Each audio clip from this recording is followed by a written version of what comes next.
मेरे प्रिय प्रदेशवासियों, आप सबको मेरा सादर प्रणाम।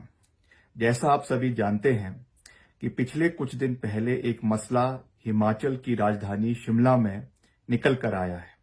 हमने इस विषय में बिल्कुल स्पष्ट शब्दों से प्रदेश के सरकार का पक्ष पूरी मजबूती से विधानसभा के अंदर रखा है, मगर मेरा ये दायित्व बनता है कि मैं अपने परिवार के साथ, आप सबके साथ इस चीज को भी साझा करूं। आप जानते हैं कि हिमाचल में कांग्रेस पार्टी की सरकारों ने देवभूमि हिमाचल प्रदेश के लिए बहुत मजबूत कार्य किए हैं। चाहे वो वीरभद्र सिंह जी के मुख्यमंत्री रहते हुए प्रदेश में धर्मांतरण का कानून लाने की बात हो, चाहे मंदिरों के सैकड़ों प्राचीन साल पुराने मंदिरों के निर्माण और पुनर्निर्माण के लिए करोड़ों रुपए अदा करने की बात हो, या और मजबूत कदम इस दृष्टि में उठाने की समय समय पर बात हो। मगर जो वर्तमान परिप्रेक्ष्य में ये मसला सिंजौली के मस्जिद निर्माण का निकल कर आया है, इसमें मुझे आज भगवत गीता की कुछ पंक्तियां याद आ रही है। निर्बलसय बल रक्षितवा स्वात्मान परिपालते, protecting the weak is the strength of the mighty, and it also protects their own life. Bhagavad Gita chapter 3 verse 22. और स्वाता राम तु यत्र निर्बले परिरक्षति, the mighty should protect the weak as it is their duty to do so. Bhagavad Gita chapter 3 verse 23. तो श्री कृष्ण ने समय समय पर अर्जुन से ये कहा कि बल जिसके पास होता है उन्हें कमजोर की जो है वो सुरक्षा करनी चाहिए।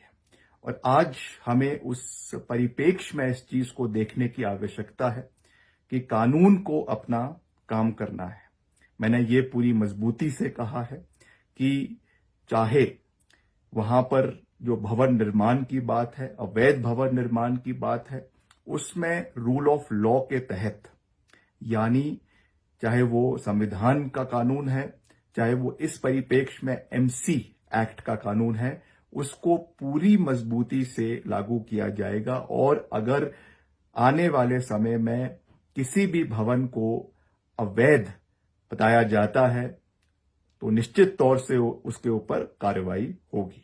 और दूसरी बात, जो बहुत से माइग्रेंट्स प्रदेश के और इलाकों से हिमाचल में आ रहे हैं, जिससे यहाँ की आंतरिक सुरक्षा पे एक बहुत बड़ा प्रश्न चिन्ह कहीं ना कहीं पैदा हुआ है, इस पे भी कानून के दायरे में रहते हुए कार्रवाई होगी। पुलिस इसमें अपनी कार्रवाई करेगी, ये मैं आपको पूरा विश्वास दिलाना चाहता हूं।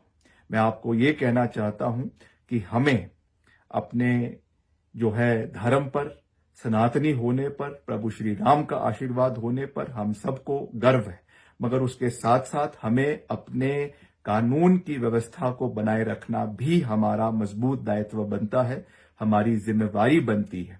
और अगर आपको इसमें आवाज उठानी है तो आप निश्चित रूप से उठाइए, शांति प्रिय तरीके से उठाइए, मगर किसी के प्रभाव में आकर ना उठाइए, क्योंकि कुछ लोग इसमें राजनीति ढूंढ रहे हैं, कुछ लोग इसमें जो है लोगों को भड़काने का कार्य जो है वो कर रहे हैं, जो मैं समझता हूं कि सही नहीं है।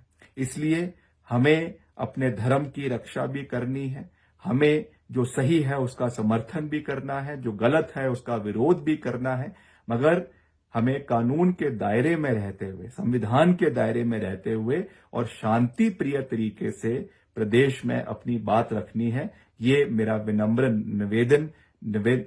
निवेदन और अपील प्रदेश के लोगों से है कि आप इसका ख्याल जरूर रखें, ताकि हम मिलकर आने वाले समय में हिमाचल प्रदेश को विकास की ओर आगे बढ़ाएं, प्रदेश में सनातन धर्म को मजबूत करने के लिए अपने कदम को मजबूत करें, और हर दृष्टि से, चाहे संविधान है, चाहे इस परिप्रेक्ष्य में एमसी एक्ट है, उसके दायरे में रहते हुए हम कार्रवाई करें। ये मैं आपको विश्वास दिलाना चाहता हूं।